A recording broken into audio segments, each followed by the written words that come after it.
All dogs must learn how to walk on a leash without pulling. This is one of the most fundamental skills that puppies need to begin learning from a very young age. Walking a dog that pulls on the leash is not only stressful, but can also cause strain and injury to the dog's neck. To help your dog overcome this problem, you have to first realize that dogs are not born knowing how to walk on a leash and must be taught using patience and positive reinforcement.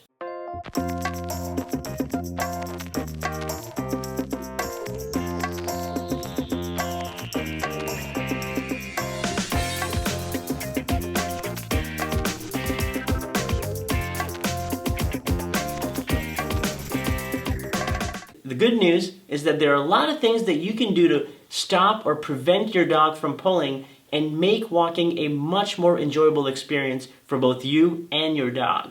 But first, let's take a look at why dogs pull in the first place.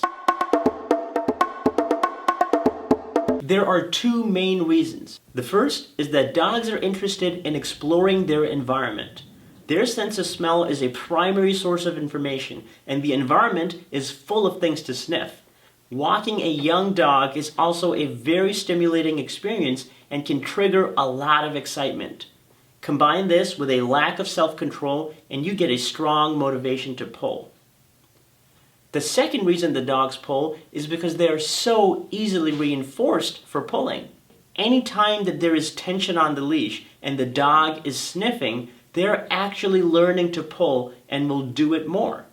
A lot of the time this happens by accident, and we might even reinforce and teach pulling behavior without knowing it or wanting it. This can become a vicious cycle that may start small, but the more your dog pulls, the more they learn that pulling is effective in meeting their needs, and they will be more likely to continue or even increase the amount of pulling over time. Dogs have an opposition reflex, which is a natural tendency to pull against pressure that is applied on the leash. By reinforcing the behavior of giving into the leash, you can establish the framework for what comes next. Start this exercise with your dog on a leash in a low distraction environment. Begin by applying very gentle pressure on the leash, and the moment the dog gives into it, mark the behavior with a word or a clicker and reinforce. Yes, very good. Instead of letting the tension become a negative consequence, we are focused on teaching the dog how to react to tension so he wants to keep the leash loose. Yes.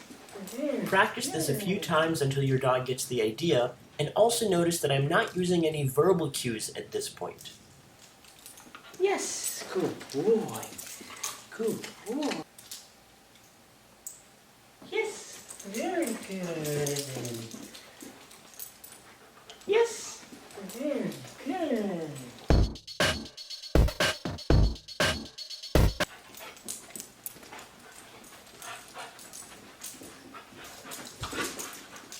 Yes. Good boy.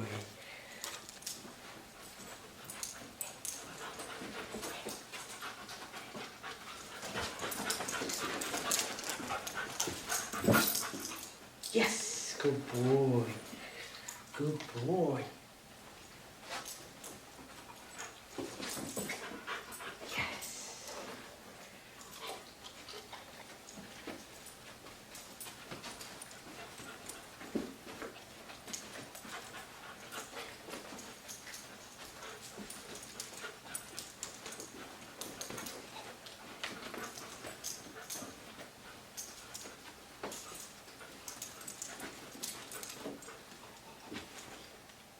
Yes, good boy.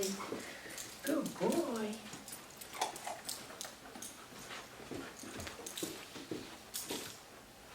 Yes, very good. Good boy. Yes, good boy.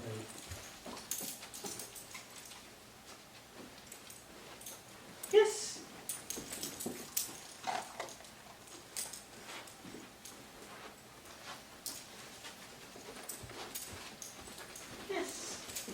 Good boy. Yes.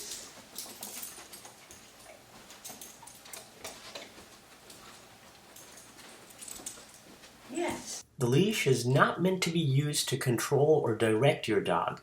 At this early stage, the goal is to teach the dog to want to stay with you and pay attention to your movement.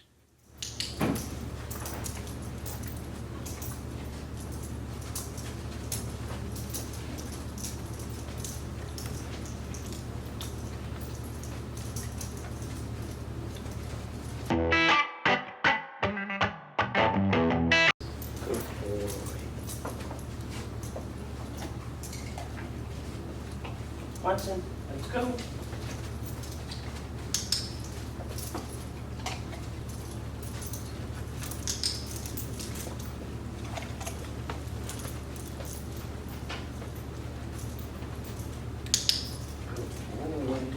It's important to know your dog and use what they find to be distracting. Remember that you can always add or remove distractions based on how the dog is doing. Set them up to be successful at every stage. Take this exercise into other environments and around more distractions. If your dog fails to pay attention, go back to working on leash pressure or lower the reward criteria. This is how you can start building the foundation for loose leash walking. For puppies, it is far more effective to teach them what you want them to do instead of punishing them for not understanding human rules. As the dog gets better at this with practice, you can start to lower the amount of food reinforcement and begin training for more advanced loose leash walking.